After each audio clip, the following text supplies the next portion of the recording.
একটা যাও, গিয়ে ভালো করে ভাইয়ের কাছ থেকে টাকা পয়সাগুলো বুঝে নাও, না হলে এসে দেখবে অর্ধেক দেবে অর্ধেক দেবে না। হ্যাঁ হ্যাঁ, ঠিকই বলেছো। তাই করবো, একটু বেলার দিকে বাজারে যাব।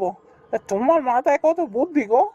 বুদ্ধিটা দেখলে কি, আমার বুদ্ধি মতো চলো, দেখবে এই পুরো ব্যবসা শুধু তোমার হবে, তোমার ভাই মা সবাই এই ব্যবসা থেকে সরে যাবে।